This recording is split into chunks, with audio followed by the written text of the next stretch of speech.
Hi, grade 9s. Okay, so today is the official start of the scale factor unit, and this is section 7.1, and this is about enlargements. So we need to talk about what an enlargement is. An enlargement means something is getting bigger. So there's a few things that we really have to concentrate when we talk about scale factor. Okay, one of them is something called corresponding lengths or corresponding sides. So the word corresponding, to just simplify things, just means matching. So what we're going to be doing is we're going to be taking a look when we're trying to find scale factor. We have to make sure that we're using the corresponding lengths, so the matching sides. So for example, in this capital letter F, this big one, the corresponding or matching side would be, again, the back of this one. We couldn't compare this piece to this piece. Those aren't matching. So that's one thing that we have to be aware of. Okay. The other thing is we have to label something. Okay. We have to label the original. So I'm going to tell you that this is the original, and it should make sense that that is the original drawing because we're talking about an enlargement. So this is getting bigger. So this is what we would call the scale diagram. Okay, and no big deal. Okay, so corresponding sides, matching sides, that's important. And then how do we find scale factor? So it's down here in my notes, and I also posted all the notes for Unit 7, just so that you can look through them. They're a little bit different than the ones that I'm going to post on video, so we get just a different take and just more examples. So how do we find scale factor? Scale factor is the scale diagram over the original. Okay, I know we all remember that the line in a fraction means to divide. So that's how we find the scale factor. So how do we find scale factor? Just like so. That's how I remember it. Scale over original. Okay, so when we're comparing the diagram of the letter F and a scale diagram of it, we can see that there's a relationship. Okay, these matching lengths on the scale or the original diagram and the scale diagram are called corresponding. We talked about that. So the fraction length on a scale diagram divided by length on the original diagram is called the scale factor. And again, I wouldn't use big words like that. I just remember scale over original. That's how you're going to remember it. Okay, it can be expressed as a decimal or a fraction. And as we work through some of the problems, I'm going to show you that sometimes it's just easier to have a calculator work things out as a decimal, but they're entirely okay. So I'm going to show you what I mean. Okay, so we're going to take the length of the vertical segment, so the corresponding side here.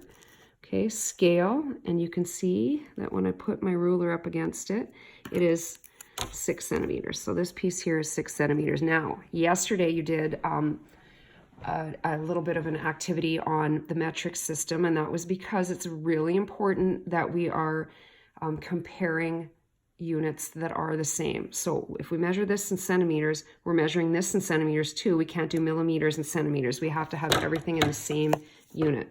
So there was a method to my madness. Okay, and then if we take a look here, we measure the corresponding side, we can see that that is 3 centimeters. So if I were to find the scale factor of this letter F, the back of it, we would say that it is 6 centimeters over 3 centimeters. Okay, so scale factor equals scale over original, and you can see that it is 2. Now this is important. This piece has units. Scale factor does not have units. So the scale factor is 2. Okay, and so now we're going to move on, and we're going to check and make sure that this thing is indeed a scale factor, and that means that everything has to be proportional. Okay, so that means that the scale factor of all the corresponding sides is exactly the same, and that makes this proportional. So there's another piece that we can measure, and that is this piece right here. So if we took a look at the top of the letter F, okay, or the horizontal segment, I guess if we wanted to get fancy, this would be the corresponding side. So as I measure here, I can see that that is 3 centimeters. And here, if I measure the horizontal segment, or this the top of the letter F, I can see that it is 1.5 centimeters. So again, how do I find scale factor? Scale factor, and I'm going to say this over and over again because I really want it to get ingrained in your head, is scale over original. Okay, 3 centimeters divided by 1.5 centimeters, 1 5/10, and 3 divided by 1.5 is 2.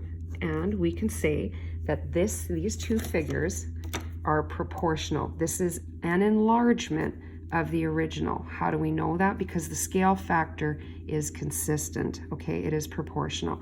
So that's it. That's a simple way to figure out scale factor, and again, enlargement. So in this section, we're only talking about enlargements, and that means that your smaller figure will always be the original. If you did it backwards and called this the original, that's going to be section 7.2, which is a reduction. Okay, so I just want to do one quick little assignment with you. So I'm going to go to the textbook, and remember that I sent you a PDF copy of the textbook, so you have it. And I usually don't use the textbook, but we've got some troubled times here, so here we go. Okay, so in question number 1, if we were to determine the scale factor, this is the original, here's the scale diagram. So we're talking about checking out, and it's told you, okay, that this is a scale diagram, so you don't have to worry about is it all proportional. All we're trying to do is figure out the scale factor here. So you just have to pick corresponding sides. Okay, so if I said that I was going to use the bottom of this triangle here, then indeed I have to use the bottom, because those are what we call corresponding sides. So we know that we find scale factor by doing scale over original.